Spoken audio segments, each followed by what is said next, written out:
Wole, you were trying to break down the cost as well as the taxes involved, how it is that what some of these airline operators get is very minimal from the huge amounts Nigerians pay for ticket fares. And I'm like, break it down for us, for us to really understand how it works. I don't have a ticket now. If I had a ticket, I would have shown you everything, how it goes.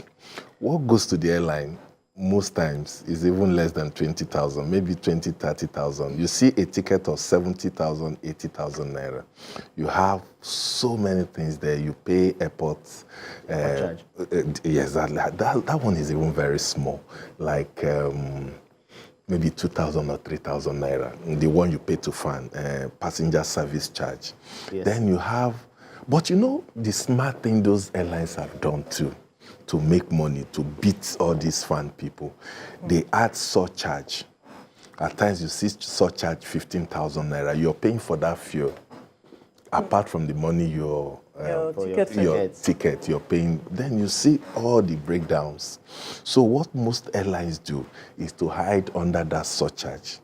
What are you charging? What is the surcharge for? No, but they do it when the price of crude, when the price of jet fuel it goes up. They do it all over the world. Anytime there's volatility in the oil industry, airlines, try to do that to cushion the effect, so they do it. But for how long will you continue to have surcharge? Anytime the price is very stable, they remove surcharge. But most airlines criminally add surcharge so that they make additional money from aside the ticket that they've charged you for. But if you put all these things together, you also find out that it has not even met their cost of operation. If you're buying fuel at 800,000 naira, 800 naira per liter, and you're going to fly from here to Abuja, maybe you buy fuel for 2-3 million naira. At times you find out that even the passengers inside your aircraft are not up to, you have not even earned up to 2 million naira. So is that why we see cancellation often at times? One of the reasons too, but again, the airlines are using the wrong equipment, understand? And all over the world, airlines are devising new method of using fuel-efficient aircraft. But what you see here, you see the Boeing 737 regional jet. What are you doing with regional jet from Lagos to Abuja that is less than 1 hour? You're using Boeing 737. We are even underutilizing that aircraft. So that is why you see, I will mention their name, one airline, one that uses propeller, I think about 2 of them, they have business sense. One, their aircraft is fuel efficient and they make not so much money, but they are able to break even. If you're not carrying up to 80, 100 passengers on a 120-seater aircraft, I don't know how you're breaking even on that flight. So I believe maybe they make profits from somewhere and inject it into aviation. Because even Richard Branson said it. He said, if you're a multi-billionaire and you go into aviation, in less than 1 month, you become a millionaire. From a billionaire, you become a millionaire. Oh, that was why his own business crashed? No, his business didn't crash. Richard Branson is a very smart businessman. What Richard Branson does is that he has the brand. He will just call you. He has his franchise. Come, I'm not going to put money. Let people buy stake into this airline. And that is the best thing to do. And that is one of the things that our own operators have not been able to do by coming together to say, let's form partnership. You can't do this business alone. Even big airlines like British Airways, Lufthansa are partnering with other big airlines just to cut costs and remain in business. But here, we want to do it alone. There's no way. There's no even profit because you're spending more. Look at Air France and KLM. They operate differently, but they are in alliance. They are so big that they are some of the biggest airlines in the world. They have 800, 700 aircraft each. But they came together and said, let us cut costs. Where you have Air France, you also have KLM. They merge their operation to cut costs. But here, we just want to go it alone. There's no way you go it alone. And that is why you see a high turnover of airlines. You see them go into extinction. If care is not taken, 1 or 2 airlines will go into extinction before the end of this year. I won't mention the airlines. Well, it would have been good to mention, but it's fine. Just save face for them. Still talking about this matter of taxation, because he has mentioned there's a lot that the airline operators have to pay for. How would you want the minister perhaps to look into this matter of perhaps cutting down on this taxation so these people can remain in business and Nigerians wouldn't have to pay as much? Because the Nigerians are the ones that will bear the brunt at the end of the day of making these payments. And where they can't fly, it means people will stay in their various locations and do virtual meetings and all of those. But talk to us from that perspective, how it should be addressed. Well, in aviation, there are a lot of OPEX that is involved. The taxation thing, it's even minimal. If you look at every other cost, paying crew, maintenance, fuel, and catering, and many other things that you need to do with the aircraft. So if you look at the holistic view of every aspect of things that you need to do, you will discover that there's no money in this industry. But the major fact that the Honorable Minister can do is to ensure, first, we have the right infrastructure. When the infrastructure is there, a lot of things that we are paying for, we will not pay for it. Like what? Like you need to hire more people to do certain tasks for you at the airport. As an airline, you won't need to pay for it. If you go to, let's say you go to Amsterdam or Paris, or you go to London, you just carry your bag, walk into the counter, you're done. But here, you need to get people weighing bags for you, security guys, profilers, checking agents, you know. In other advanced countries, even Ghana there, you just go to the tilt, you do your checking by yourself. Some people checking online. That's the use of technology there. Yeah. Technology, yeah. So just drop your bags and go. So the moment the infrastructure is in the right place, you will see that the cost of operating an airline will reduce from the angle of the things that are meant to be done by government or by the operators of the airports, that the airlines need to improvise to find a solution. So that will help also a lot more, which is a huge cost. Yes, interesting. Now, you recall that sometime last year, there was the issue of repatriation concerns. Another major issue that a lot of persons are saying that if government does not address, it will cost us a lot. And that went on for quite a while. I wonder how this minister should approach this matter of repatriation concerns. Many airlines at some point decided they were not going to come into Nigeria because they couldn't repatriate their funds. So what do you see with regards to this aspect?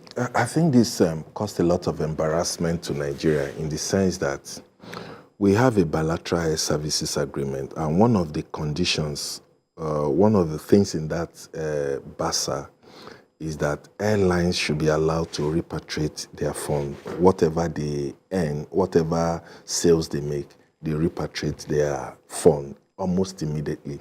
I think we have violated that, but we can still make amend by, for the Honorable Minister to look at it. It's not his problem or the former minister's problem. It has to do with shortage of forex.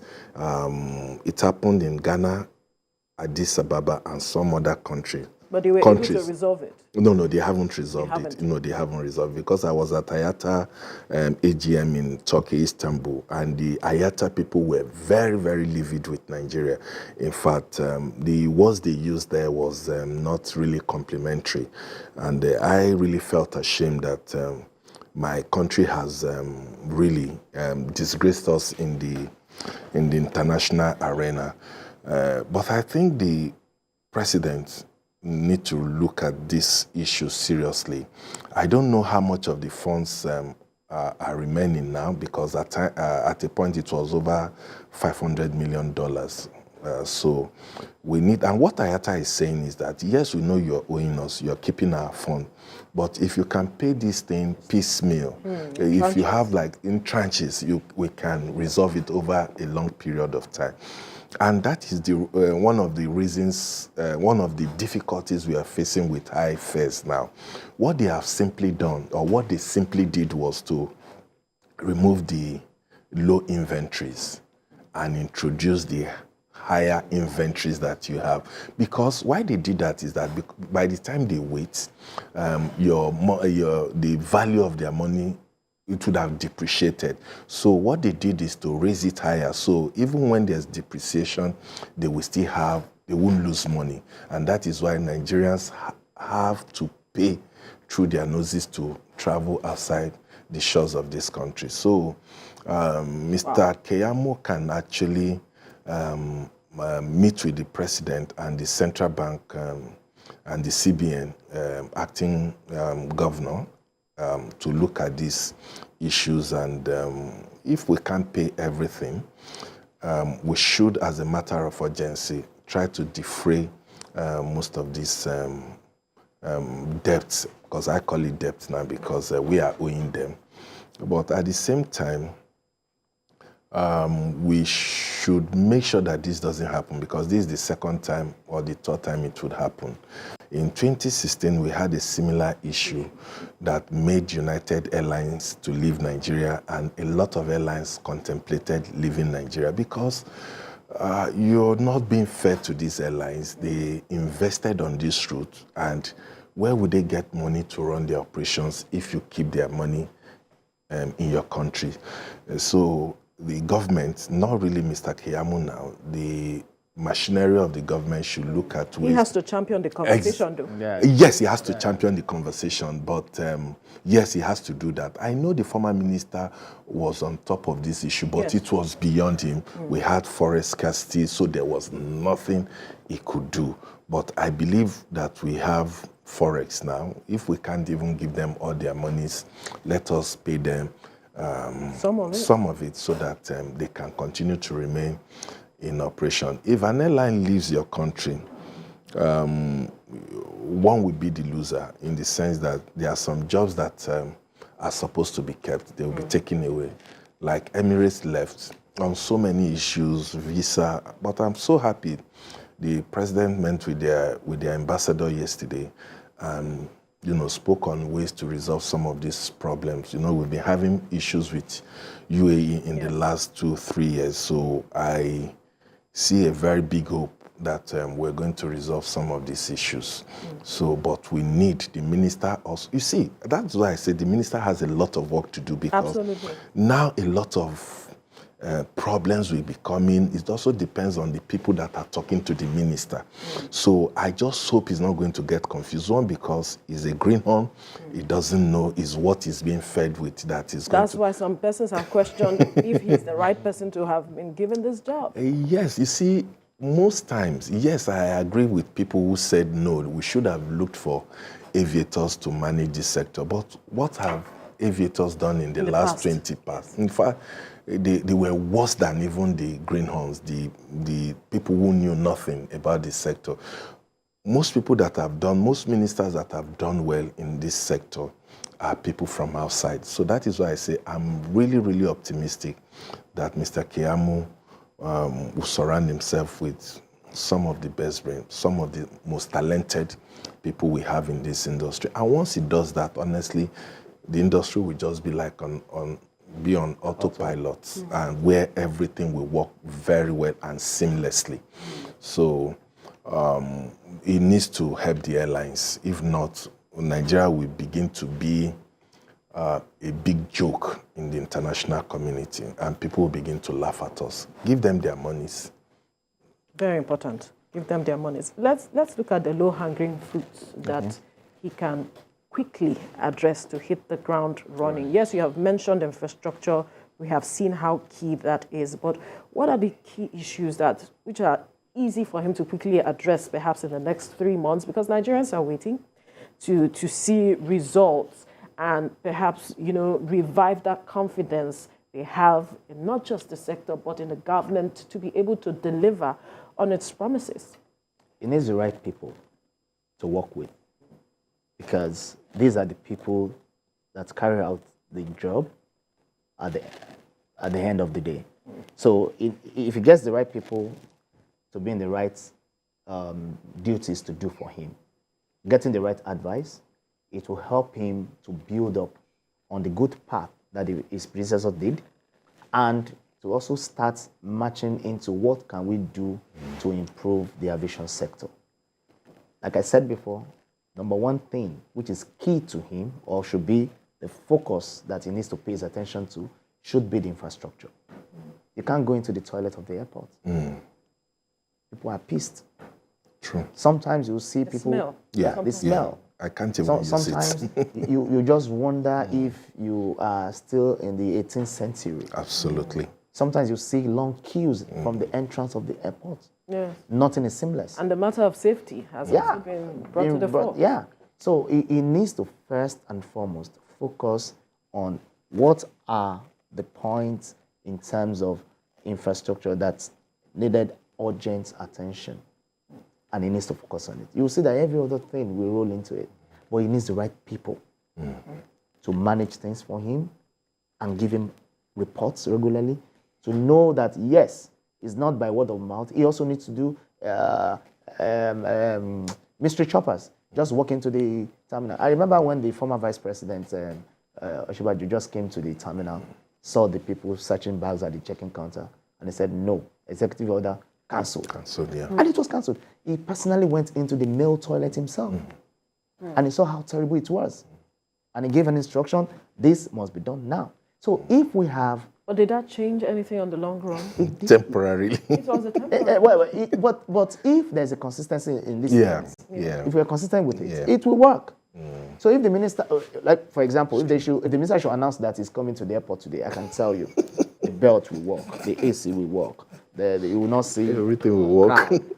all the scanning machines will work. But if he makes it an habit, I don't announce my coming, I just come, have an oversight function, look at things myself. The task I've given you, have you done it? If not, explain.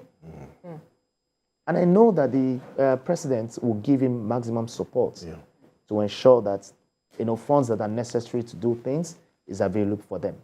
So he needs to look at infrastructure, because we work with it on a regular basis. We see how the pain that passengers are going through. We see how Nigerians cost Nigerians because they are not being treated well. Absolutely. Right. Yeah. So all these things needs to be put in place. Absolutely.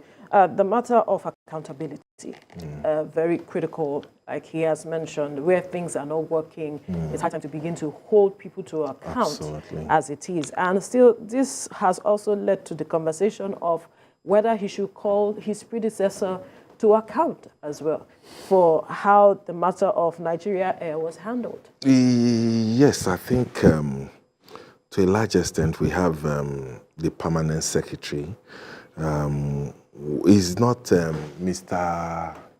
Keyamo is not the EFCC or yes, the that DSM. perhaps you should push that conversation. I think at that level, I know by now they would have spoken to each other on what is on ground, what have you done, and I think it's very open to everybody how Nigeria Air project went or how it is going now, because it's just in stage one with NCA, stage one or stage two with NCA now. So we still have like 3 more stages to get in. So it's still a very long way.